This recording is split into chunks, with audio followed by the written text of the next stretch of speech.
في أثناء الإنعاش القلب الرئوي الجمعية الأمريكية للقلب لا توصي إنه نعمل تنبيب رغامي أو انتوبيشن للمريض إذا كان مجرى الهواء فاتح وبقدر أعطيه أكسجين بشكل كويس. في جميع الأحيان لازم نحافظ على مجرى الهواء مفتوح والأكسجين إنه واصل للمريض. ممكن يحتاج مريضنا إنه يصير له تنبيب رغامي أو الاندوتريكال تيوب انتوبيشن.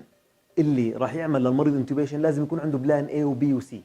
يعني ممكن مثلا البلان A أنا بدي استخدم الدايركت لارنجوسكوب، ممكن يقول لك أنا بدي استخدم البوجي أو بدي استخدم الفيديو.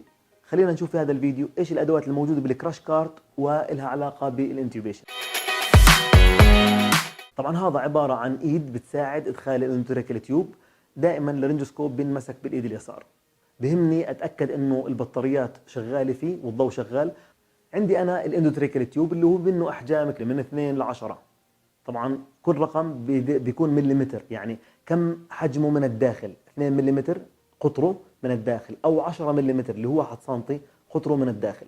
طبعا أنا عندي هنا في أرقام بالسنتي. إيش بتدل إنه هذا كم سنتي داخل المريض.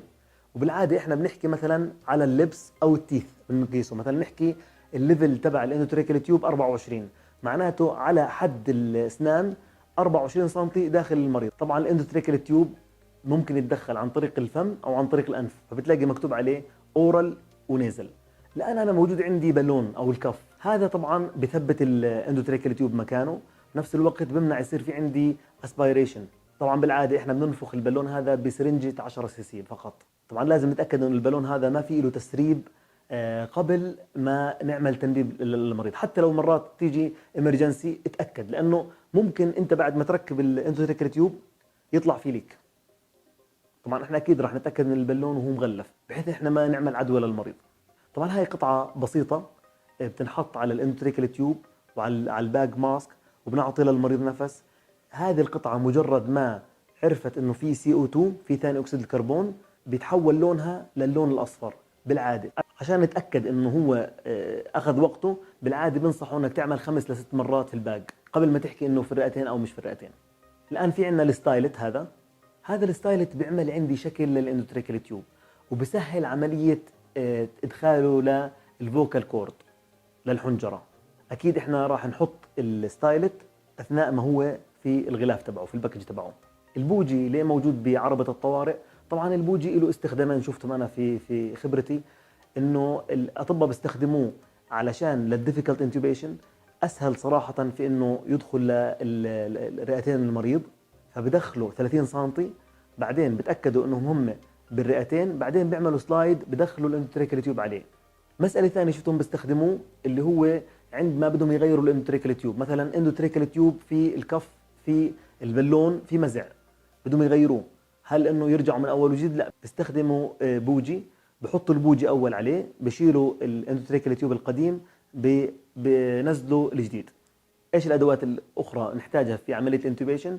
الباج ماسك فالف واللي تم يعني مناقشتها في الفيديو السابق، السكشن. الان نيجي للبروسيس نفسها، للعمليه نفسها. مهم جدا نحرص انه المريض ياخذ كميه كبيره من الاكسجين قبل الانتوبيشن، مثلا 3 ل 5 دقائق ينعطى على الباج ماسك كميه اكسجين بحيث انه ما ينقص عنده في اثناء الانتوبيشن.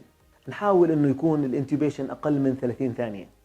طبعا اشياء ممكن تساعد الطبيب اللي بيعمل انتوبيشن او البراكتيشنر اللي بيعمل انتوبيشن، العده تكون جاهزه مشيكه، الاندوتريكال تيوب على الايد اليمين، اللارنجوسكوب على الايد اليسار، الليفل تبع السرير يكون على تقريبا على الزيفويد بروسيس، بيكون افضل بحيث انه ما ينزل بشكل كبير وما يكون عالي للي بيعمل انتوبيشن.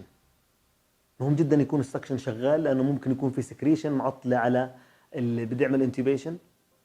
مهم جدا بعد ما ينتهي عمليه الانتوبيشن انه يظل مثبت الاندوتريكال تيوب مكانه، يستخدم الربطه المناسبه او المتوافره في المستشفى.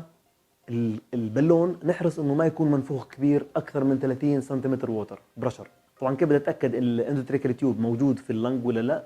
ممكن تستخدم السماعه. طبعا اول مكان بنحط فيه اللي هو المعده، لانه احنا خايفين نروح للمعده، فبعديها بنحط على الرايت والليفت، رايت وليفت، بحيث نتاكد انه هو ما راح على واحده من اللنجز، لا راح على المكان الصحيح اللي بوزع للرئتين الثنتين. طبعا اكيد افضل طريقه هو التشست اكس راي. اتمنى كان الفيديو مفيد لكم، يعطيكم العافيه.